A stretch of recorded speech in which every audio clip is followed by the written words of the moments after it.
Berapa waktu realistis yang diperlukan untuk menghafalkan Al-Quran? Yang dimaksudkan di sini adalah Al-Quran yang 30 juz itu, yang tulisan dalam mushafnya adalah 604 halaman. Jadi bukan hanya sekedar hafal 1 juz, 2 juz, atau surat tertentu, tidak, tetapi total 30 juz. Ini adalah pertanyaan yang sering dilontarkan oleh para calon penghafal Al-Quran, dan terutama para orang tua juga, yang akan memondokkan anak-anak mereka di pesantren Planet Nuvo Rembang. Ini adalah pesantren yang saya dirikan tahun 2019, berarti sudah 4 tahun, hampir masuk ke 5 tahun ini. Nama aslinya adalah Nurul Furqon, maka disingkat Nuvo, Planet Nuvo, agar unik. Jadi kalau dicari di Google langsung ketemu Planet Nuvo, muncul pesantren Planet Nuvo Rembang. Atau juga para calon yang ingin menghafal di Rumah Perkaderan dan Tahfidz Al-Quran Monas Muda Institut Semarang. Kalau ini sudah saya dirikan lama, tahun 2011. Kalau di sini isinya adalah para mahasiswa, khusus mahasiswa. Kalau Planet Nuvo tidak hanya mahasiswa, tetapi ada juga siswa SD, SMP, dan SMA. Perguruan tingginya lebih sedikit.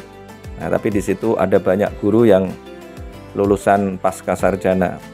Nah, ini adalah pertanyaan yang bagus karena pertanyaan ini menunjukkan bahwa mereka mulai berpikir tentang rentang waktu yang membuat mereka bisa hafal 30 juz. Ini kan harus pakai target. Nah, semuanya jadi bisa terukur dengan jelas. Kalau kita dari awal sudah membayangkan 1 juz itu bisa dihafalkan dalam waktu berapa misalnya, maka tinggal dikalikan saja. Kalau mau menghafalkan 30 juz berarti tinggal dikalikan, ketemu tuh waktunya. Kalau 1 bulan 1 juz berarti tinggal dikalikan 30. 1 bulan kali 30 berarti 30 bulan, berarti 2,5 tahun. Nah, untuk menjawab ini saya biasanya membuat sebuah ibarat tentang proses ini ya. Saya membuat ibarat bahwa proses menghafal Al-Quran ini seperti panjat pinang. Panjat pinang itu bagaimana? Untuk bisa mencapai puncak itu harus cepat, nggak bisa lambat. Kalau lambat malah kehabisan energi, licin. Nah, maka harus cepat dan mencapai puncak. Nah, ibaratnya ya, tingginya 30 meter di sini karena Al-Quran 30 juz, maka kita bikin ibarat aja 30 meter itu. Walaupun sudah sampai 25 meter tetapi kemudian berhenti, maka tinggal tunggu saja saat melorot sampai ke bawah. Nah, seperti itu juga menghafal Al-Quran juga begitu. Kalau kita tidak mampu membuktikan bisa sampai ke atas, sampai ke puncak, kemudian kita berpegangan di atas, maka tinggal melorotnya saja. Menghafal Al-Quran itu begitu. Kalau tidak bisa sampai total 30 juz, maka pada umumnya tinggal menunggu hafalan yang sudah dicapai itu cepat atau lambat akan hilang. Nah, tentu saja tidak hilang sama sekali, tidak, mungkin masih ingat sedikit-sedikit, tetapi tidak bisa menghafal dengan bagus, tidak bisa disimak ya oleh orang lain. Mungkin hanya perasaan saja masih ingat ayat-ayat tertentu. Nah, ini ibarat ekstrim ya. Panjat pinang ini tentu saja ibarat ekstrim. Jika ada yang melakukan riset, nah silahkan dilakukan agar nanti bisa mendapatkan data yang lebih akurat. Nah, ibarat yang lain yang sering saya gunakan adalah lari. Kalau ada lomba lari itu ada larinya ini maraton atau sprint. Saya sering mengibaratkan dengan harus sprint, tidak bisa maraton. Harus cepat dan sampai finish. Kalau waktunya terlalu panjang, akan muncul potensi mengalami frustrasi dan kemudian bahkan bisa mengalami disorientasi. Bahkan jika tidak mengerti artinya, bisa mengalami kebosanan. Bayangkan menghafalkan kalimat-kalimat sebanyak 604 halaman tetapi tidak ngerti artinya. Kalau dia mengalami kesulitan di tengah, dan ini rata-rata ya, rata-rata mengalami ini, dia tidak bisa membayangkan kapan akan selesai ini.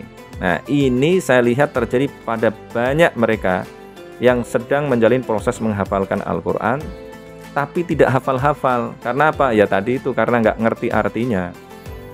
Lama-lama mereka frustrasi, lalu angkat tangan, menyerah. Ya benar-benar kalah kalau begitu caranya. Nah, agar menghafalkan Al-Quran bisa cepat, maka yang harus dilakukan adalah mengerti artinya terlebih dahulu. Ini saya katakan berulang-ulang, karena ini problem utama. Sebenarnya daya ingat cukup, tetapi daya ingat yang cukup untuk menghafalkan Al-Quran itu kalau ditunjang dengan artinya, sehingga ada cantolan di dalam kepalanya itu, di dalam otaknya itu ada semacam cantolan. Jadi kalau di kamar kita itu ada cantolan, baju kita cantolkan, dia nggak jatuh, tapi masih tetap melekat itu di dinding itu baju kita. Nah, pemahaman kepada arti ini tadi menjadi cantolan yang membuat hafalan tidak jatuh atau luntur. Hafalan akan tetap melekat di dalam ingatan. Melekat itu bahasa Arab itu, malakah artinya. Jadi kalau melekat di dalam ingatan kita, maka akan kita bisa ucapkan dengan mudah. Itu yang disebut dengan melekat. Melekat kaitannya dengan ingat. Kalau kita ingat, banyak ingatan di dalam kepala kita, maka kita bisa mengatakan sesuatu secara lancar. Orang pidato misalnya, itu kan harus ada banyak hal yang diingat, sehingga kemudian dia bisa mengucapkan kalimat dengan lancar. Orang yang punya banyak perbendaharaan kata, maka dia akan mengeluarkan kata-kata dengan cepat, karena di dalam kepalanya sudah ada banyak kata itu. Nah, ayat-ayat Al-Quran tadi itu kalau bisa diingat dengan imajinasi tertentu, karena dia ngerti artinya, maka juga mudah untuk keluar dari mulut. Nah, ini dia. Karena itu para calon penghafal Al-Quran harus memiliki target yang jelas. Saya sering menyampaikan agar mereka memiliki tekad untuk menghafalkan Al-Quran 30 juz itu dalam 10.000 jam, dalam jangka waktu kurang dari 3 tahun. Jadi jangan 10.000 jam tapi 10 tahun misalnya, ya itu nggak bisa. Nah, makin pendek lagi misalnya 2 tahun, lebih bagus itu. Kalau 3 tahun, maka per hari harus bergelut dengan Al-Quran selama, ya dibagi aja, 10.000 jam dibagi dengan 1095 hari berarti.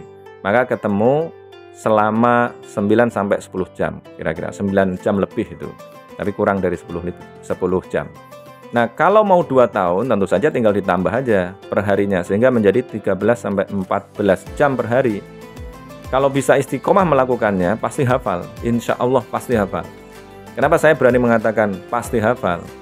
Karena kalau orang tidak mempersiapkan diri, kemudian mengalami kesulitan, ya di awal-awal dia akan menyerah, di tengah dia akan menyerah. Nah, pasti dia akan bisa istiqomah. Kalau bisa istiqomah dalam jangka waktu 3 tahun tadi itu, insya Allah pasti hafal. Nah, untuk bisa menyelesaikan proses menghafal dengan cepat, perlu persiapan yang cukup. Di antara yang terpenting adalah, pertama, bacaan sudah bagus. Karena saya amati juga ini yang bacaannya bagus, menghafalkannya lebih mudah. Apalagi suaranya bagus. Bacaan bagus, suara bagus, ya, itu menunjang, sangat menunjang hafalan. Saya sering perhatikan tuh yang hafalannya cepat-cepat itu suaranya bagus, bacaannya bagus. Nah, jadi standar tajwid harus sudah terpenuhi. Nah, suara yang bagus ini sebagai penunjang kedua. Nah, kemudian yang berikutnya, yang kedua adalah sudah bisa berbahasa Arab dasar.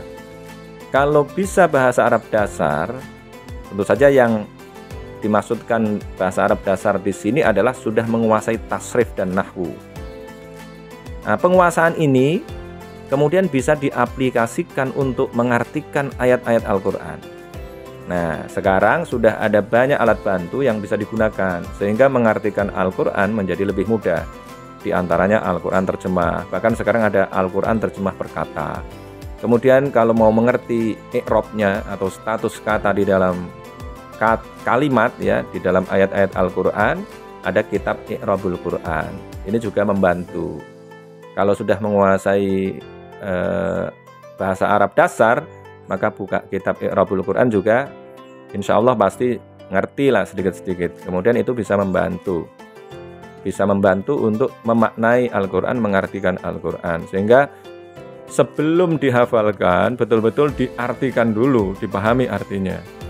Nah, sekarang juga sudah banyak channel YouTube yang berisi kajian Al-Quran dengan arti detail. Misalnya beberapa channel YouTube saya lihat ada yang mengkaji tafsir Jalalain misalnya. Boleh, itu bisa digunakan. Nah, kemudian yang ketiga, ini penting, ini jangan dianggap tidak penting, ini memiliki ketahanan fisik prima. Sebab kalau harus mengalokasikan waktu 10 jam per hari istiqomah sampai 3 tahun ya, harus terus menerus nih setiap hari, maka diperlukan fisik prima. Seperti orang mau lari dan panjat pinang, tubuh harus benar-benar prima. Kalau tidak prima, nanti bisa ngos-ngosan di tengah jalan ya, akibatnya ya tidak sampai finish. Kalau tidak sampai finish ya tidak bisa, tadi itu akan melorot ya, akan melorot kalau panjat pinang. Nah, para orang tua harus benar-benar berhitung secara rasional.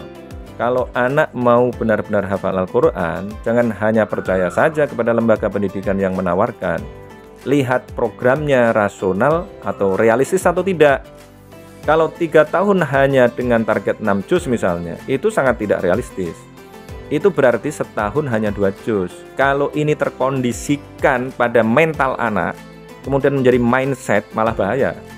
Akan bisa memunculkan bayangan keliru bahwa untuk hafal Al-Quran 30 juz berarti butuh waktu 15 tahun, karena per tahun hanya 2 juz. Dan mengingat aktivitas hidup selanjutnya, waktu 15 tahun itu menjadi tidak realistis. Kan kalau SMP 3 tahun, kemudian SMA 3 tahun, sudah 6 tahun, ditambah nanti perguruan tinggi 4 tahun, berarti 10 tahun. S2 2 tahun, berarti 12 tahun. Kalau S3 3-5 tahun, nanti lulus dokter aja belum hafal Al-Quran. Padahal untuk menjalankan aktivitas-aktivitas di perguruan tinggi nanti itu banyak.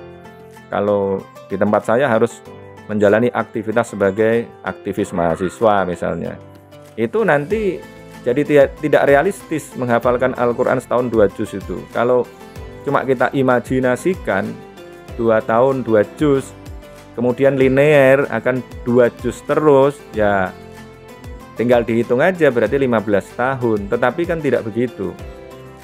Kalau anak-anak ini kan masanya adalah masa mereka tidak memikirkan tentang uang misalnya, tidak memikirkan kebutuhan, belum ada tugas-tugas yang menumpuk, belum ada aktivitas-aktivitas sebagai aktivis sosial misalnya, aktivis mahasiswa belum ada. Tetapi nanti akan ada masa kita ini menjalani atau menghadapi aktivitas-aktivitas yang sangat padat. Nah, itu jadi tidak realistis namanya. Makanya yang diperlukan adalah penghafal Al-Quran ini mesti memiliki tekad yang kuat, sehingga tadi mampu duduk, berdiri, berbaring sambil menghafalkan Al-Quran selama minimal 10 jam per hari. Kalau sudah bisa begitu, insya Allah, kalau istiqomah, insya Allah pasti mereka akan hafal Al-Quran.